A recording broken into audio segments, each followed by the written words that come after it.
Welcome back in next video. This is Mudassir and you are watching Voice Tutor. Voice Tutor में आपका स्वागत है। हम पढ़ रहे हैं RS. Agarwal book exercise 1B और हमारा ये नेक्स्ट जो क्वेश्चन है, क्वेश्चन नंबर है 19। एग्जांपल क्वेश्चन नंबर इस तरीके से है कि देखिए, आपको क्वेश्चन ऊपर दिख जाएगा, मैं उसकी समरी बता रहा हूँ। एक जो बुक का सेट्स है वो क्या है, इंग्लिश और मैथ और साइंस की जो बुक्स हैं, नंबर ऑफ बुक्स कितना दे रखा है, 336, 240 दे रखा है। और जो साइंस की बुक है ये हमारी क्या है, ये बुक्स हैं, ठीक है। ये हमारी नंबर ऑफ बुक्स हैं। इंग्लिश की 336 बुक्स हैं और मैथ की 240 बुक्स हैं, और ये 4 है, आप 9 मत पढ़िएगा। ये मैथ की 240 बुक्स हैं और साइंस की जो हमारी कितनी है, 96 बुक्स हैं।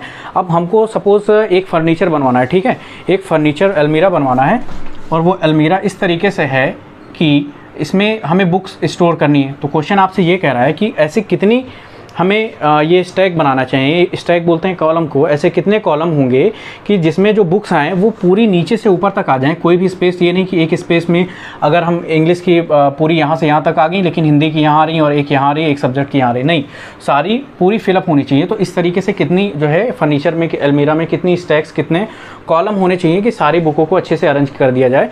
तो नंबर ऑफ़ बुक्स हमें फाइंड करना होगा, एक कॉलम में नंबर ऑफ़ बुक्स कितनी होंगी, राइट। और फिर हमें फाइंड करना है कि कितने नंबर ऑफ़ कॉलम्स बनेंगे, यानी इस तरीके की कितनी जो है लाइनें बनेंगी। चलिए ठीक है, तो हम देखते हैं अपना क्वेश्चन में क्या है, ठीक है। हम अपना क्वेश्चन में इसको नोट करते हैं। क्वेश्चन हमारा दे रखा है इंग्लिश, मैथ, साइंस, कितनी बुक्स हैं, 336, 240 एंड 96। चलिए इसको हमें फाइंड करना है। देखते हैं हमें इसमें एलसीएम यूज़ होगा या एचसीएफ यूज़ होगा। क्वेश्चन आपको क्या कह रहा है, height of each of stack is same, how many stack will be there. देखिए एक वर्ड आ रहा है, क्या वर्ड आ रहा है, सेम, ठीक है। क्वेश्चन में भी सेम है, हम इक्वल, सेम, इक्वल कैपेसिटी या इक्वल सेम आ जाए, है ना। तो वहाँ पर क्या होता है कि हम जज करते हैं कि वहाँ पर हाईएस्ट कॉमन फैक्टर निकालेंगे, लेकिन इसके साथ में मैंने और भी बताया है कि ये हर जगह अप्लाई नहीं हो पाता है। तो इसके साथ में हम एक प्रॉपर्टी और भी जज कर लेंगे, या तो ये वाली या तो ये वाली। तो एक प्रॉपर्टी तो समझो बी हमारी सेटिस्फाई हो रही है, इसको देखकर हम क्वेश्चन जज कर सकते हैं, ये हाईएस्ट कॉमन फैक्टर आएगा।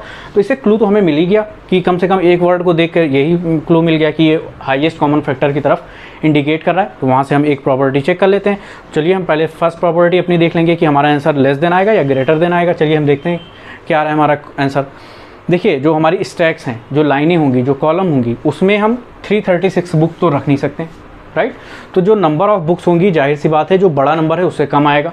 अगर एक लाइन में हम 336 बुक्स रख देंगे, सपोज़ ये हमारी अलमीरा है, राइट, इसमें हम 3 कॉलम बना दें, अगर 3 कॉलम हो गए, एक इंग्लिश के लिए, एक मैथ के लिए, एक साइंस के लिए। तो जो इंग्लिश वाला कॉलम है इसमें 336 बुक हैं, तो ये 336 बुक्स तो यहाँ से पूरी फिलअप हो जाएंगी। और जो मैथ की है वो तो 240 है, तो ये यहीं तक आएंगी, इतना आपका स्पेस बच जाएगा। और ये वाली तो साइंस की यहीं तक आएंगी। तो इस तरीके से तो हमें अरेंज करना नहीं, हमें करना क्या है कि थोड़ा सा कायदे इस तरीके से रखना है कि सब इक्वली आए, कुछ कहीं भी गैप ना हो। तो हमारा इससे यहाँ से ये पता चलता है कि जो हमारा आंसर आएगा वो गिवन डेटा से कम आएगा, यानी जो गिवन डेटा हमारा हाईएस्ट नंबर क्या है, 336 है, तो जो आंसर आएगा इससे कम आएगा। If answer is less than given data, तो हमें पता है, कई बार बोल चुके हैं, we have to find out highest common factor. चलिए समझ में आ गया कि इसका हाईएस्ट कॉमन फैक्टर हम डायरेक्ट निकाल लेंगे। हाईएस्ट कॉमन फैक्टर हमारा कितना आ जाएगा, 336, 240, 96। तो इसका जो हाईएस्ट कॉमन फैक्टर आ जाएगा वो हमारा कितना आ जाएगा, 48 आ जाएगा। यानी नंबर ऑफ़ बुक्स कितनी होंगी, 48 बुक्स होंगी। नंबर ऑफ़ बुक्स यानी एक स्टैक में जो हाईएस्ट कॉमन फैक्टर आया, ये नंबर ऑफ़ बुक्स को रिप्रेजेंट कर रहा है कि एक स्टैक में कितनी बुक्स होंगी, 48 बुक्स होंगी। बताइए, तो एक स्टैक में अगर 48 बुक हैं तो इंग्लिश के लिए कितनी स्टैक्स बनेंगी, यानी जो अगर एक कॉलम में 48 बुक आ रही हैं तो इंग्लिश में, तो इंग्लिश की सब्जेक्ट की जो तो बुक तो 36 हैं, 336 हैं। तो ऐसे कितनी लाइनें बनानी पड़ेंगी कि उसमें इंग्लिश की बुक आ जाए, फिर कितनी लाइनें बनानी पड़ेंगी जिसमें मैथ की बुक आ जाए, फिर कितनी लाइनें बनानी पड़ेंगी जिसमें साइंस की बुक आ जाए। तो फिर हम जब नंबर ऑफ़ कॉलम्स निकालते हैं, नंबर ऑफ़ कॉलम्स या नंबर ऑफ़ स्टैक्स निकालते हैं, तब हम क्या करते हैं, जो हमारा आंसर आता है उससे इसको डिवाइड करते हैं और ऐड करते हुए चले जाते हैं। कितना आ जाएगा, 336/48 प्लस 240/48, और ये आपका आ जाएगा कितना, 96/48। तो ये जो हमारा आ गया वो कितना आ जाएगा, ये आपका 7 + 8 आ जाएगा, और जब इसको आप डिवाइड करिएगा तो 2 टाइम्स में जाएगा। तो ये जो हमारा नंबर ऑफ कितना आ जाएगा, नंबर ऑफ स्टैक्स कितने आ जाएंगे, 7 + 2 9 + 8 कितना आ जाएगा आपका 17, ठीक है। तो जो नंबर ऑफ स्टैक्स आ गई वो कितनी आ गई, 17 आ गया। समझ में आया कि नहीं आया? सो नंबर ऑफ स्टैक्स हमारी कितनी आ गई, 17 आ गई। आई होप आपको क्वेश्चन अच्छे से समझ में आ गया होगा। अब हम आते हैं अपना सी प्रॉपर्टी अप्लाई करते हैं, देखते हैं सी प्रॉपर्टी अप्लाई हो रहा है कि नहीं। देखिए हमें ज़रूरत नहीं थी कि सारी प्रॉपर्टी बताऊं, मैंने एक ऑलरेडी बता दिया, फिर इससे भी, लेकिन मैं इसलिए सारी प्रॉपर्टी एक ही क्वेश्चन को मैं 3 तरीके से बता रहा हूँ, ठीक है। अगर आपको जो भी तरीका अच्छा लगे आप उस तरीके से कर सकते हैं, ठीक है।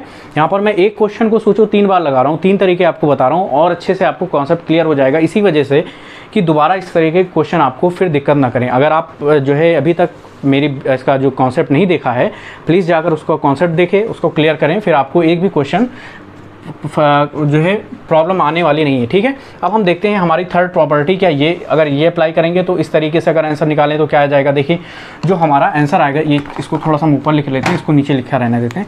हमारा जो कितनी बुकें थी, देखिए इंग्लिश, मैथ और जो साइंस की बुक्स थी वो कितनी थी, 336, और कितना था 240, और हमारा कितना था 96। तो अब यहाँ पर सपोज नंबर ऑफ जो एक स्टैक है, स्टैक में क्या है, x बुक्स हैं, ये हमारा क्या है, एक जो हमारा कॉलम है स्टैक से, इसमें कितनी बुक्स हैं, x बुक्स हैं। अभी में कितना x बुक्स होंगी, तब बताइए अगर एक कॉलम में नंबर ऑफ बुक्स हैं, अगर नंबर ऑफ बुक्स हैं तो वो इसको भी डिवाइड करेगा, इसको भी डिवाइड करेगा, और इसको भी कम्प्लीटली डिवाइड करेगा, राइट। तो यहाँ से ये इसको भी कम्प्लीटली डिवाइड करेगा, इसको भी कम्प्लीटली डिवाइड करेगा, इसको भी कम्प्लीटली डिवाइड करेगा। तो यहाँ से जो आंसर आ जाएगा वो हमारा एरो किधर है, अपवर्ड है ना, टुवर्ड्स है डेटा। तो ये कितना हो जाएगा हमारा हाईएस्ट कॉमन फैक्टर निकालेंगे, और मैंने अभी आपको बता ही दिया जब इनका हाईएस्ट कॉमन एचसीएफ निकालोगे कितना आ जाएगा, 48 आ जाएगा कि नहीं। तो आई होप आपको तीनों मेथड अच्छे से समझ में आ गए होंगे। आप इसका स्क्रीनशॉट ले लीजिए, फिर हम मूव करते हैं अपने नेक्स्ट क्वेश्चन पर। और नेक्स्ट क्वेश्चन हमारा होगा आई थिंक 20 या 21। Thank you so much.